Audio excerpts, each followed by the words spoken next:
রামায়ণ পাঠ করে আমরা কি শিক্ষা পাই, বা রামায়ণ আমাদের কি শিক্ষা দেয়?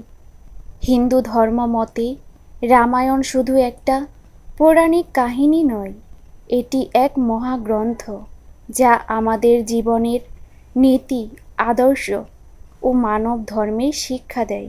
হিন্দু ধর্মে রামায়ণ একটি অত্যন্ত শ্রদ্ধেয় ধর্মগ্রন্থ, যার রচয়িতা মহারিষি বাল্মীকি।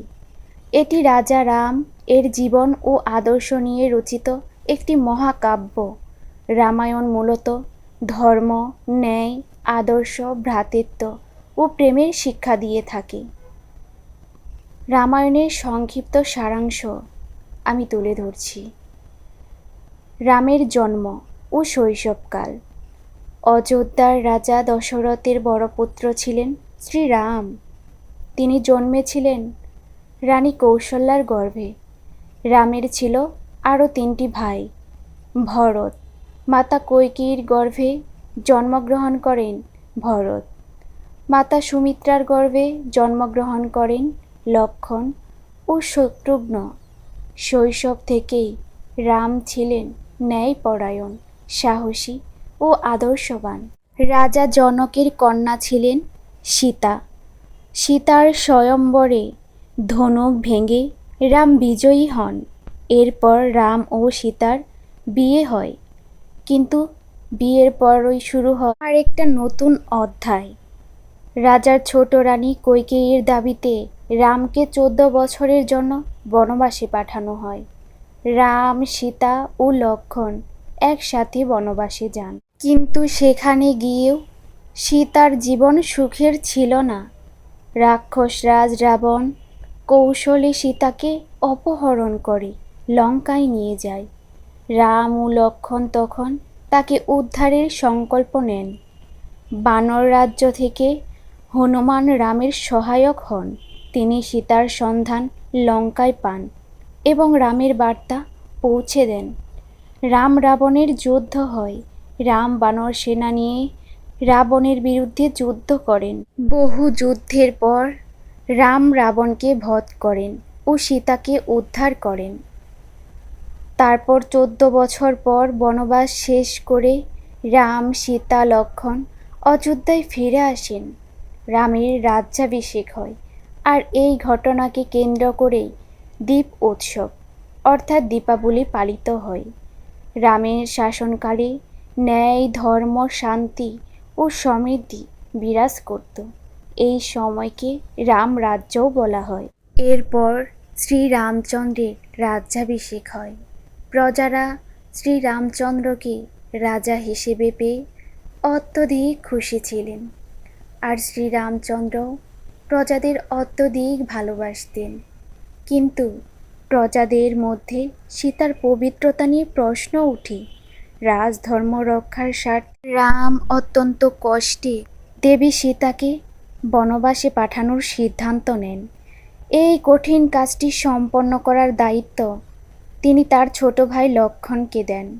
তিনি সীতাকে গর্ভবতী অবস্থায় জঙ্গলে ঋষি বাল্মীকির আশ্রমের কাছে রেখে আসেন।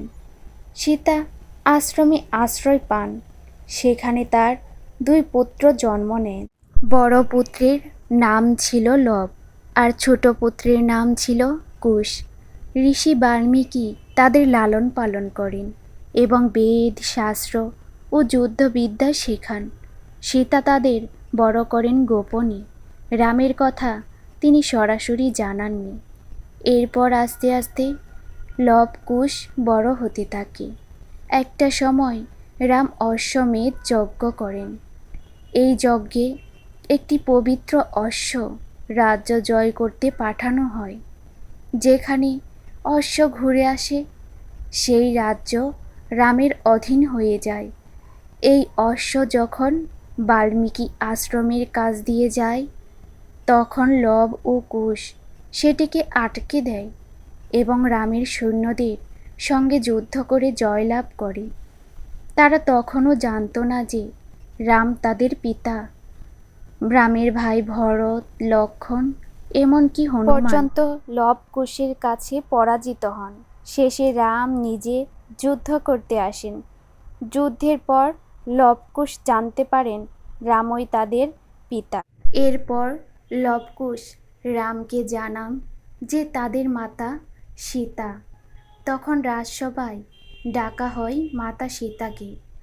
তিনি সেখানে এসে মা ধরিত্রীর কাছে নিজের পবিত্রতার সাক্ষ্য চান। মা ধরিত্রী ফেটে সীতাকে কোলে তুলে নেন এবং সীতা পৃথিবীর মধ্যে প্রবেশ করেন। তিনি দেবলোক প্রাপ্ত হন। তারপর সীতার পর রাম তার পুত্র লব ও কুশকে রাজ্যের উত্তরাধিকারী হিসেবে গ্রহণ করেন। লব অযোধ্যার রাজা হন আর কুশ কুশাবতী রাজ্য শাসন করেন। তারা রামের বীরত্ব ও আদর্শ বজায় রেখে রাজ্য শাসন করেন। এই কাহিনীর মূল শিক্ষা এটাই, সত্য ও ধর্মের পথে চলা সর্বোচ্চ গুণ। সীতার চরিত্র নারীর শক্তি, ধৈর্য ও মর্যাদার প্রতীক। সন্তান লব কুশ আদর্শ বীর ও ধার্মিক রাজা হিসেবে উদাহরণ স্থাপন করেন। রামায়ণ আমাদের শেখায় সত্য, প্রেম, ত্যাগ, ভক্তি, শৃঙ্খলা ও ধর্মের পথে চললেই মানুষ হতে পারে মর্যাদা পুরুষোত্তম। জয় শ্রীরাম।